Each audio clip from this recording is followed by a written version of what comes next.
Hi, this is Dr. Cliff Gronseth presenting an ultrasound video on the basics of lung ultrasound with regards to COVID-19 virus. As you know, COVID-19 is ravaging the world. If you have access to an ultrasound machine, lung ultrasound may be useful in helping with your clinical decision making. It's easy to learn if you know basic anatomy and ultrasound fundamentals. Realize that the ultrasound is an extension of your physical examination.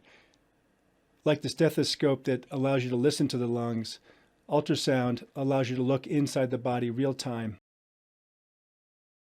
The COVID-19 virus typically affects both lungs in a patchy distribution.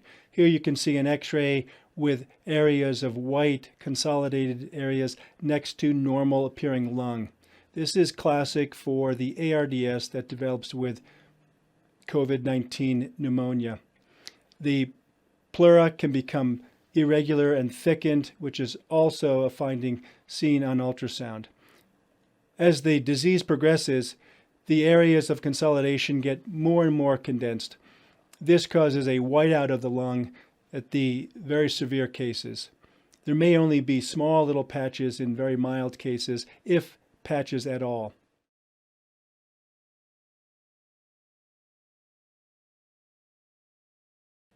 Let's quickly review the anatomy for doing lung ultrasound so you have an understanding of what you might be looking at.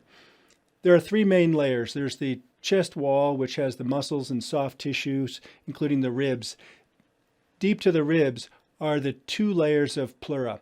One lines the inside of the thoracic cavity, the other covers the lung itself. The two layers of pleura slide on each other smoothly in a normal lung. With COVID-19 virus, there may be irregularity or even non-sliding of the pleural spaces.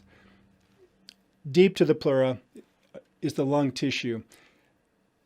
Normal lung is filled with air, so you usually don't see it on ultrasound. We use artifacts to determine if the lung is filled with air or fluid or even consolidated. COVID-19, as I said, oftentimes we'll get both lungs in a patchy distribution. What else can cause shortness of breath? Well, you can have the typical lobar pneumonia, which might be an isolated unilateral consolidation associated with pleural effusions. Congestive heart failure can cause a generalized bogginess of the lungs. A pulmonary embolus that causes a blockage of blood flow to the lung can cause shortness of breath and is usually associated with a normal appearing lung on ultrasound. Pneumothorax, or air between the pleural spaces, can be seen with ultrasound, even better than chest X-ray. There are many other causes for shortness of breath, but in the face of COVID-19, it's important to understand the clinical scenario that you're studying. And first and foremost, remember, don't spread the virus. Protect yourself and the patient.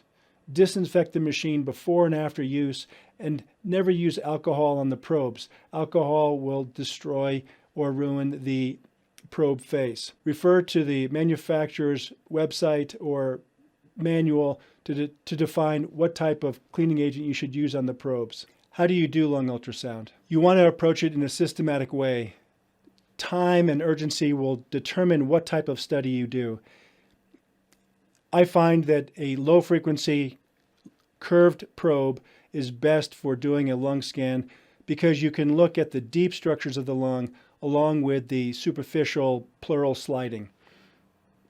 It's important to scan all lung fields, anterior, lateral, and posterior when possible. Examining the patient in a sitting or standing position may be the most accessible, but if the person is lying in bed, you try to reach the posterior lung fields as best possible, maybe having them roll onto their side. Tilting and sliding is going to be key for looking at the lungs, trying to get the ribs in cross-section so you can peer in the intercostal spaces. Depth may change between 5 centimeters up to 25 centimeters depending on where you're looking. Turn off tissue harmonics and compound imaging to enhance the artifacts. Sometimes the machines have features that minimize the artifacts, but in lung ultrasound, you want to maximize the artifacts for interpretation. When you start looking at the lung, it's important to identify the ribs as key landmarks. You can see here the two ribs and the intercostal space between them. Above the ribs are the soft tissues, muscles, and between the ribs you can see a bright hyperechoic line which represents the sliding pleura of a normal lung. Sliding pleura is the first thing you should look for, especially in the superior parts of the lung, the apical regions or the anterior chest if a person is lying in bed, because that's where you will see pneumothorax. There are many reasons to have non-sliding lung appearance, but if you see the sliding lung, that is a first sign of a relatively normal area of lung. Sometimes it helps to lower the gain and increase the contrast so you can see the sliding lung. Notice that this image is taken at about 5 centimeters.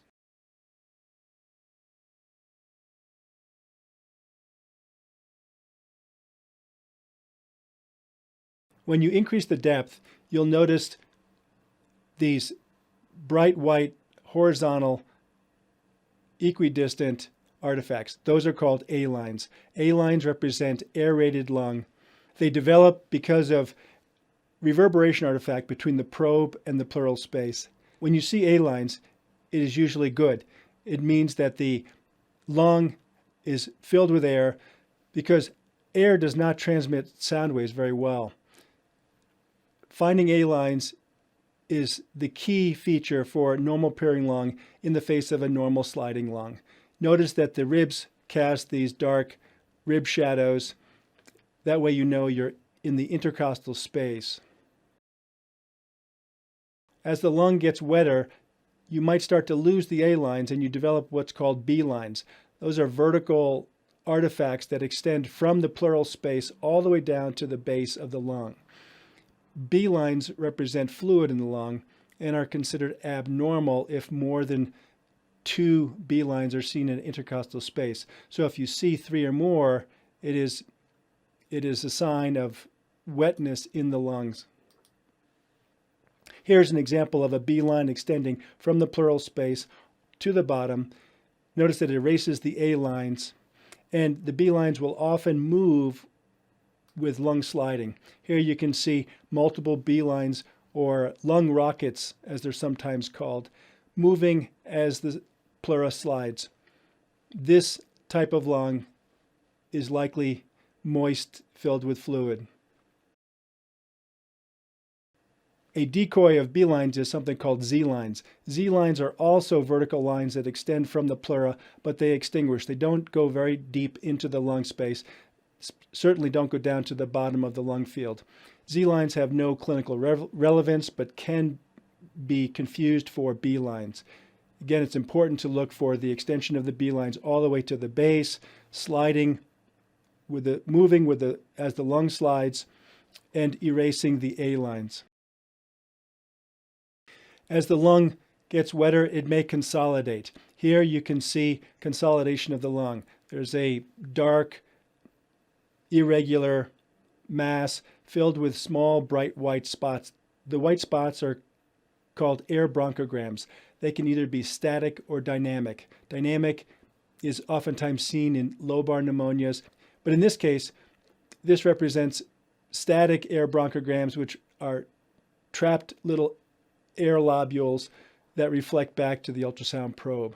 You also see what's called a shred sign. Up at the top here, near the pleura, is an irregularity that is classically seen with the COVID-19 virus.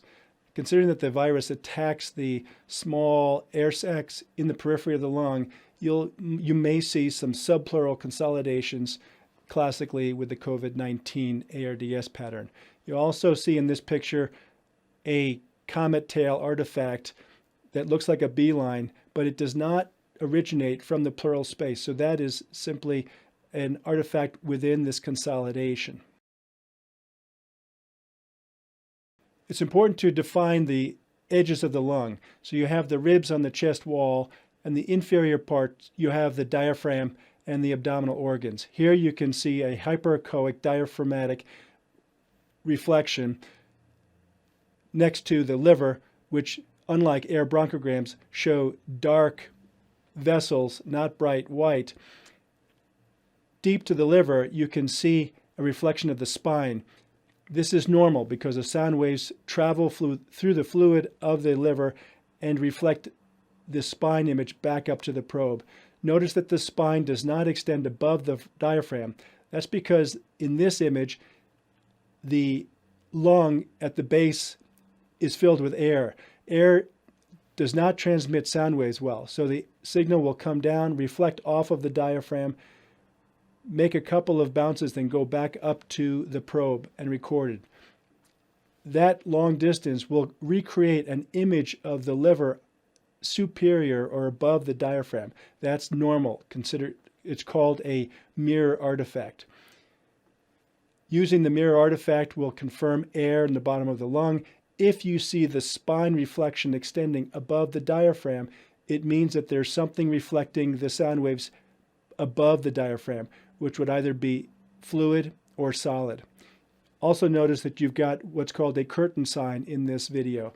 You can see the aerated lung sliding across the probe face, blocking the sound waves from transmitting because, again, sound waves don't travel well in air. They travel well in fluid.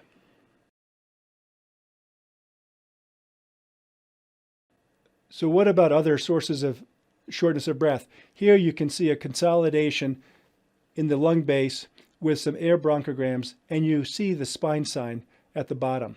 The spine sign is again developed because the sound waves travel through this consolidated lung, reflect off the spine, and bounce back up. Normally, you should not see the lung or the spine. If you see lung at all, it's considered abnormal. Congestive heart failure will cause multiple B-lines as the lungs get wet. However, unlike the COVID-19 virus, which is typically a patchy type of pneumonia, congestive heart failure presents as a generalized bilateral lung B-line dominant ultrasound image. It does not have the normal and abnormal patches adjacent to each other because the congestive heart failure will cause a diffuse wetness of the lungs. You can also look for other signs of heart failure by looking at the heart. Look for right heart strain, the contractility of the ventricles, and you may even look for a tamponade, cardiac tamponade, which may cause decreased lung efficiency. Clinically, with congestive heart failure, you may see jugular venous distension, swelling in the legs, and of course, shortness of breath. In a pulmonary embolus, you may have a clinical situation where there's acute onset shortness of breath. This may be from a dislodged clot from the lower extremities that goes up and blocks the blood supply to the lung. You may see a normal A-line pattern of lung tissue when you're doing the scan in a pulmonary embolus. Here you can see A-lines in the intercostal space, as we discussed before.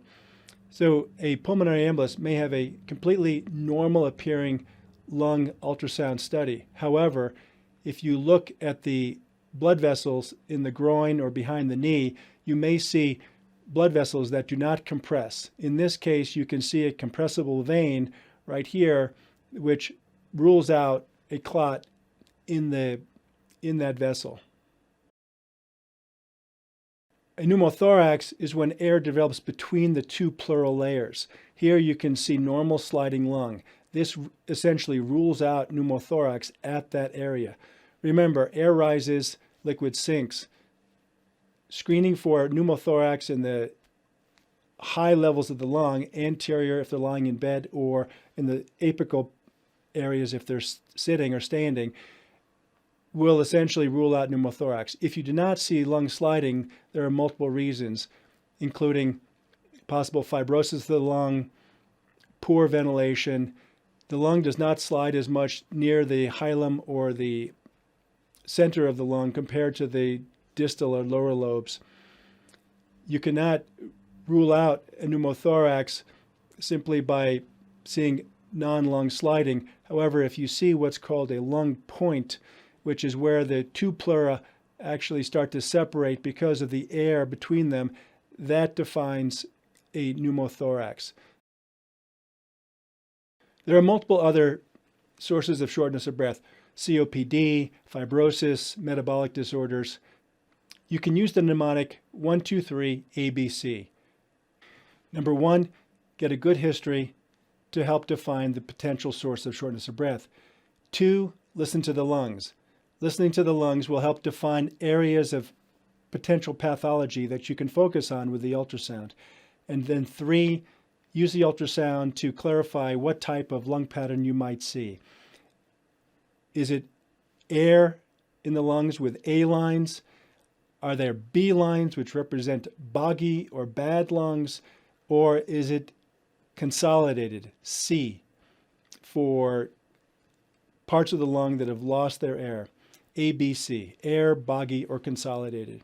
If you see lung tissue at all, it's abnormal by definition, because the sound waves do not travel in air very well. An aerated lung will stop at the pleural space, and you want to look for lung sliding.